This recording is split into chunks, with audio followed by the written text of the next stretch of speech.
రాకు బిక్కోరా అలా రాకున్న చూడు అది ఆ చెట్టుది ఆ చెట్టు ఆకు బిక్కోపో పట్టుకోటానికి సార్ వాళ్ళకి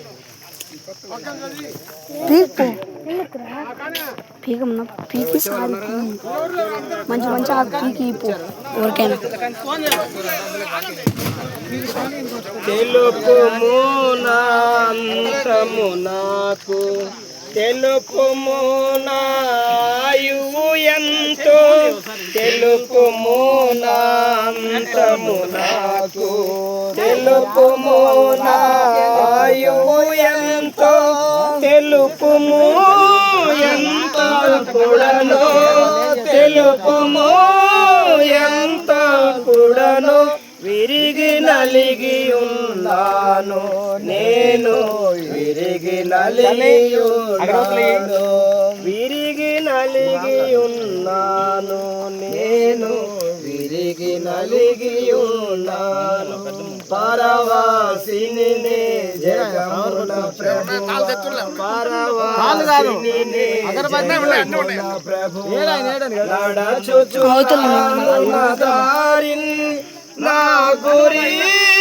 నీవెన ప్రభువా నా గురి నీవెన ప్రభువా నీ దరినే చేరెదను నేను నీ దరినే చేరెదను నా నేత్రములు మూయబడగా నాదు యాత్ర ముగియును ఇలలో నా నేత్రములు మూయబడగా నాదు యాత్ర ముగియును ఇలలో అంతయు మోసమేగా అంతయు మోసమేగా సర్వము యర్థము ఇలలో ఇలలో సర్వము యర్థము ఇలలో పరవాసిని జగమున ప్రభువా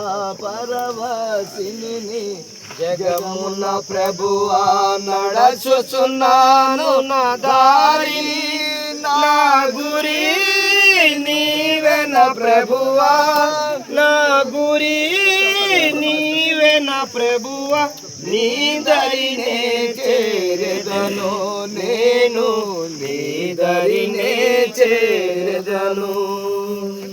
మనందరం కూడా తలలో ఉంచి కళ్ళు మూసుకుందాము. 10 నిమిషాలు దేవుని మాటలు మనం విందాము. ఒక 5-10 నిమిషాలు లేట్ అయినంత మాత్రం చేత మీరు ఎవరు ఇబ్బంది పడకండి, ఎవరు కూడా తొందరపెట్టకండి. బైబిల్ అంటుంది మరి సక్రమంగా చక్కగా మరణించిన వారిని మనం సక్రమంగా పాతి పెట్టకపోతే బైబిల్ అంటుంది దానికి పడిపోయిన పిండమే మేలంట. పెద్దవారందరికీ అర్థమవుద్ది ఈ మాట.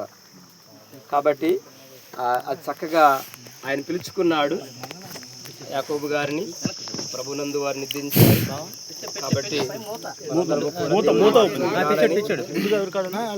ఒక 5-10 నిమిషాలు అంతే, ఎక్కువ సమయం ఏం లేదు. కానీ మీరెవరు కూడా తొందర పెట్టకండి. రావాల్సిన ఇంకా రావాల్సి ఉన్నారు.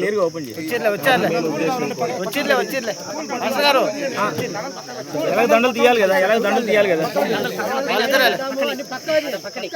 అందరూ కళ్ళు మూసుకోనండి, ప్రార్థన చేసుకుందాం. మధ్యలో ఉన్న ప్రియులు దేవుని సేవకులు నాసరన్న ప్రార్థన చేస్తారు. ప్రార్థన చేసుకుందాం. అందరూ తల వంచి కళ్ళు మూసుకుంటే ప్రార్థన. పరిశుద్ధుడా మహాగణుడా నీకే స్తోత్రములు తండ్రి. ఆయన దేవాన్ని బట్టి ప్రార్థిస్తున్నాం తండ్రి. కుటుంబాలను దీవించిన మరణములు నా తండ్రి ఆయన దినములు చెడ్డాయి గనుక ఆయన నీ యందు భయభక్తులు కలిగి ఉండుటకు నీ కృప దయచేయమని ప్రార్థిస్తున్నాం తండ్రి. గ్రామంలో మంచి పేరు ఉంది. అయినను నా ప్రభువా నీ రాకడ సమయంలో నీ రాజ్యంలో మంచి పేరు కావాలి ప్రభువా. ఈ లోకమును విడిచి వెళ్ళిన కుటుంబాన్ని బట్టి ప్రార్థిస్తున్నాం తండ్రి. బిడ్డను దీవించినానా, భార్య పిల్లలను, బంధువు మిత్రులు, స్నేహితులు అయా కృప చూపించి నడిపించమని ప్రార్థిస్తున్నాం. ఎవరైనా చనిపోవాల్సిందే, ఈ మట్టికి మన్ను కావాల్సిందే. ఇది బ్రతుకుండగానే క్రీస్తును నమ్మి క్రీస్తు రక్తంలో కడగబట్టుకో ఎవరైనా సరే నూతనంగా రెడీగా ఉండాలి. దేవుని దగ్గరికి రెడీగా ఉండాలి. దేవుని పిలిస్తే ఎవరైనా వెళ్ళిపోవాల్సిందే.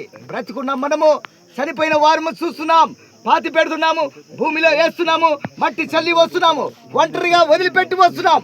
అయినను మనము బ్రతుకున్నాం గనుక మనము చనిపోక మునిపే, రాలిపోక మునిపే, క్రీస్తులో కడగబట్టుటకు, క్రీస్తులో శరీరమును తీసుకోవడానికి, క్రీస్తులో రక్తమును పాల్గొనడానికి మారు మనసు దయచేయమని ప్రార్థిస్తున్నాం. కుటుంబాలను దీవిస్తున్నానా ఈ భూస్థాపన కార్యక్రమం అంతవరకు నువ్వు తోడుగా ఉండి వాక్య ధ్యానములో తెలియపరుస్తున్న బిడ్డలు నువ్వే వాడుకోమని ప్రార్థిస్తున్నావు. బిడ్డలకు ఓదార్చును సహాయము దయచేయమని ప్రార్థిస్తున్నావు. భార్యకు, పిల్లలకు, అన్నదమ్ములకును, తోడబుట్టిన వారికి, రక్త సంబంధం వారికి అయా ఓర్పును, శాంతిని అనుకరించమని నీ నామానికి మహికరంగా తీసి ఈ భూ కార్యక్రమంతో నువ్వు తోడుగా ఉండి నడిపించమని నజరేయుడైన యేసు క్రీస్తు నామములో ప్రార్థించి అడిగి పొందుకున్నాము తండ్రి. అన్న కొద్ది నిమిషాలు దేవుని మాటలు చెప్తారు. ప్రియమైన దేవుని సంగమా, దేవుని దైవ జనమా,